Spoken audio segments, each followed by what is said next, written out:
বৈষম্য বিরোধী ছাত্র আন্দোলনের প্রথম শহীদ আবু সাঈদের পরিবার আবু সাঈদের ভাস্কর্য না বানানোর জন্য অনুরোধ করেছেন। এই বিষয়টিকে কিভাবে দেখছেন? দেখুন, বৈষম্য বিরোধী ছাত্র আন্দোলনে যিনি মারা গেছেন আবু সাঈদ, আল্লাহ তাআলা তাকে শাহাদাতের মর্যাদা দান করুন। তার পরিবারের একটা চিঠি আমিও দেখেছি যে তার বাবা সেটি লিখে অনুরোধ করেছেন। অনেকেই তাকে স্মরণীয় করে রাখবার জন্য তার ভাস্কর্য নির্মাণ করতে চেয়েছেন, তার প্রতি ভালোবাসা প্রকাশ করতে গিয়ে। তার বাবা বলেছেন সে ব্যক্তিগতভাবে ধার্মিক মানুষ ছিল। আমরা তার ফেসবুক স্ট্যাটাসগুলো দেখেছি যে সে পরিষ্কার একজন ধার্মিক মানুষ ছিলেন এবং বাবা-মা ধার্মিক। যার কারণে তারা এটি না করার অনুরোধ করেছেন। এখানে আমাদের জন্য অনেক বড় একটি শিক্ষা রয়েছে। আমি এটাকে খুব পজিটিভ এবং ভালো একটা উদ্যোগ দেখতে পাচ্ছি। মানুষকে স্মরণীয় করে রাখার জন্য আসলে ভাস্কর্যের কোনো প্রয়োজন নেই। মুহাম্মদ সাল্লাল্লাহু আলাইহি ওয়াসাল্লাম পৃথিবীতে সবচেয়ে স্মরণীয় বরণীয়। তার কোনো ভাস্কর্য পৃথিবীতে নেই। ভাস্কর্য থাকলেই মানুষ স্মরণীয় বরণীয় হয় না। অনেক সময় ভাস্কর্য থাকার পর মানুষ অপমানিত হয় এবং অসম্মানিত হয়। বিধায় মানুষকে স্মরণীয় বরণীয় বা সম্মানিত করবার জন্য এটি কোনো বিশুদ্ধ পদ্ধতি নয়। শয়তান মানুষের উপরে নানাভাবে প্রভাব সৃষ্টি করে, মানুষকে ক্ষতি সাধন করে যেসব প্রক্রিয়ার উপরে মাধ্যমে, তার মধ্যে একটা হলো এই প্রাণীর যে অবয়ব বা আকৃতি তৈরি করা হয় সেটার উপরে শয়তান ভর করে।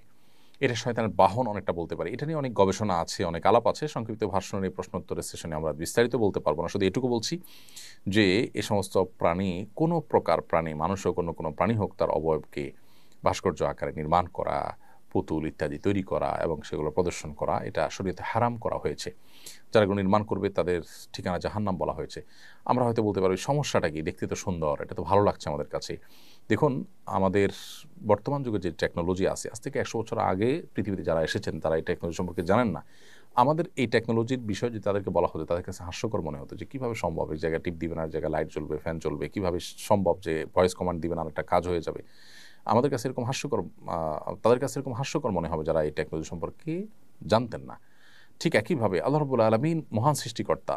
তার যে টেকনোলজি, কেন তিনি এই ভাস্কর্য, এগুলো প্রাণীর ভাস্কর্য তৈরি করতে আমাদেরকে নিষেধ করেছেন, সেগুলোতে ক্ষতিকর দিক কী, সেটা আমাদের টেকনোলজি, আমাদের রাডারে ধরা পড়বে না বা আমাদের বোঝা হয়তো আসলো না। কিন্তু আল্লাহ রাব্বুল আলামিন যিনি হাকিম, যিনি আলিম, তিনি সব কিছু জানেন, যিনি আমাদের মহান সৃষ্টিকর্তা, তিনি যেটা নিষেধ করেছেন এর ভিতরে আমাদের প্রভূত কল্যাণ রয়েছে এটাকে মেনে চলার মধ্যে। বিধায় এটাকে আমরা মেনে চলবো।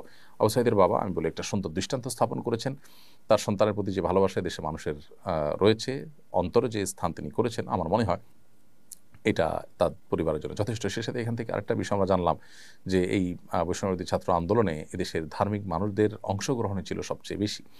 সো এই আন্দোলনের ফসল হিসাবে যারা আসছেন ক্ষমতায়, তারা যেন এদেশের মানুষের চিন্তা চেতনা, মানুষের বিশ্বাস, এগুলোর প্রতি তারা শ্রদ্ধাশীল যেন থাকেন, সেটি তাদেরকে সতর্ক থাকতে হবে। আমি পুলিশে চাকরি করি, আমাদের উপর নির্দেশে অন্যায় করতে হয়েছে, মানুষ এখনও আমাদের উপর সুযোগ পেলেই হামলা করছে। এ বিষয়ে কিছু বলুন প্লিজ। দেখুন, আপনি পুলিশে চাকরি করছেন, আরও অনেক ভাই আছেন, তাদের অনেক অন্যায় নির্দেশ তারা পালন করেছেন। আমরা এর আগে একটা ভিডিওতে বলেছি যে অন্যায় কোনো নির্দেশ পালন করতে আপনি বাধ্য নন। যদি কোনো অন্যায় নির্দেশ উপরস্থ বস নির্দেশ করেছে, আমার দোষ কি মনে করে আপনি করেন, তাহলে আপনি আল্লাহর কাছে পাবেন না, আপনি আল্লাহর কাছে ঠিকই দোষী হবেন।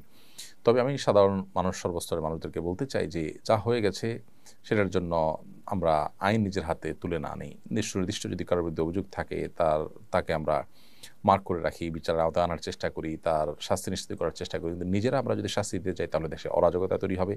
প্রত্যেকটা মানুষ যার যার জাজমেন্টাল পাওয়ার ভিন্ন ভিন্ন হয়ে থাকে। আপনার জাজমেন্টে আমি দোষী, আমার জাজমেন্টে আপনি দোষী। এভাবে সবাই যার যার মতো করে একজন আরেকজনের বিচার করা শুরু করলে সমাজ কখনো স্বাভাবিক সুস্থ থাকবে না। এজন্য আমরা আসুন, আল্লাহ তাআলা ক্ষমাশীলতাকে পছন্দ করেন। যতক্ষণ পর্যন্ত ক্ষমা করা যায় ততক্ষণ আমরা ক্ষমার প্রদর্শন করার চেষ্টা করি। আল্লাহ তাআলা মুত্তাকিদের বৈশিষ্ট্য বলতে গিয়ে বলেছেন, ওয়ালা আফিনা আননা, যারা মানুষকে ক্ষমা করে, আল্লাহু হিব্বুল মুহসিনিন, এবং আল্লাহ তাআলা ইহসানকারীদেরকে ভালোবাসেন।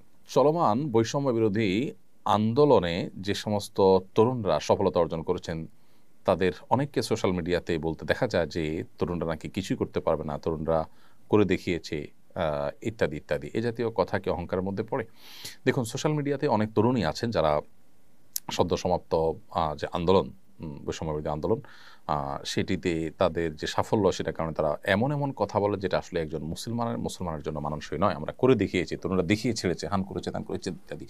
অহংকারকে আল্লাহ তাআলা একেবারেই পছন্দ করেন না। মানুষ দম্ভ করলে, অহংকার করলে সেটাকে আল্লাহ চূর্ণ বিচূর্ণ করে দেন। পৃথিবীর বহু শক্তি পরাশক্তিকে আল্লাহ তাআলা দম্ভচূর্ণ করে দিয়েছেন। আল্লাহ সুবহানাহু ওয়া তাআলা হাদিসে কুদসিতে বলেছেন যে অহংকার হলো আমার চাদর, কেউ যদি এটা টানাটানি করে আমি তাকে কিন্তু ছিঁড়ে ফেলি, তাকে কিন্তু আল্লাহ তাআলা ধ্বংস করে দেন। সো এই জন্য অহংকার করা উচিত নয়। আলহামদুলিল্লাহ তরুণরা আল্লাহর রহমতে তারা তাদের সামর্থ্যের জানান দিয়েছে, বা তারা মানুষের ধারণা ভুল প্রমাণ করেছে ইত্যাদি ইত্যাদি। এই সমস্ত কথা বলা যেতে পারে, কিন্তু অহমিকা হয় একেবারে তারা দেখিয়ে ছেড়েছে, যারা এই সমস্ত বলেছেন তাদের মুখে চুনকালি দিয়ে দিয়েছে ইত্যাদি। এই সমস্ত কথা বলা একেবারেই অনুচিত কাজ। বিধায় এই কথাগুলোর উপর আমাদের দায়িত্বশীল আচরণ করতে হবে এবং আরও সাবধানতার সাথে মন্তব্য করতে হবে। বিশেষ করে তারুণ্য এমন একটা জীবনের এমন একটা সময়, যে সময় মানুষ আসলে অনেকটা নিয়ন্ত্রণহীন হয়ে যায়। তো এই জায়গাটাতে আমাদের একটু ফোকাস করতে হবে এবং নিয়ন্ত্রণ করার চেষ্টা করতে হবে। এরপর প্রশ্ন, রাস্তার পাশে দেয়ালে ইসলামিক ক্যালিগ্রাফি করা হয়েছে, কিন্তু কিছু বুদ্ধিজীবী তা মুছে দিয়েছে, এটা কি করা উচিত? ক্যালিগ্রাফি এটা তো আর্ট। আমাদের সমাজে যদি ভালো কোনো আর্ট ক্যালিগ্রাফি যদি করা হয় রাস্তার পাশে, তো সেটা মুছে দেওয়া তো আমি মনে করি সংকীর্ণ মনা ছাড়া আর কিছুই নয়, সংকীর্ণ চিন্তা ছাড়া কিছুই নয়। অতএব ক্যালিগ্রাফি যে ভাষারই হোক, বিশেষ করে আমাদের দেশে প্রাসঙ্গিক যে ভাষাগুলো সেগুলোর ক্যালিগ্রাফি তো থাকতেই পারে। বিশেষ করে বিশ্ববিদ্যালয়ে অ্যারাবিক সাবজেক্ট আছে, অতএব আরবিক ক্যালিগ্রাফি থাকাটা বরং একেবারে প্রাসঙ্গিক এবং যৌক্তিক। এর যদি কেউ মুছে দিয়ে থাকে সে অন্যায় করেছে, এবং আমি মনে করি যে তারা সংকীর্ণ মনার পরিচয় দিচ্ছে। এরাই এদেশে আমাদের যে সম্প্রীতি শান্তিটা নষ্ট করার পেছনে কাজ করছে। এই মানুষগুলোকে চিহ্নিত করা দরকার এবং এদের এই অপকর্মগুলোকে তুলে আনা দরকার। আজকে যে আন্দোলন হলো, মানুষ যে অতিষ্ঠ হয়ে মানুষের মধ্যে যে বিপ্লব তৈরি হলো, সেটার মতো পরিস্থিতি যেন আর না হয়, সেজন্যই এগুলোকে শক্ত হাতে আমাদের দমন করা দরকার এবং এই সমস্ত অনাচার বন্ধ করা দরকার। আপনি একটা বিশেষ ভাষা প্রতি বৈষম্য থাকবে, আপনার হিংসা থাকবে, এই বৈষম্য দূরের জন্যই এত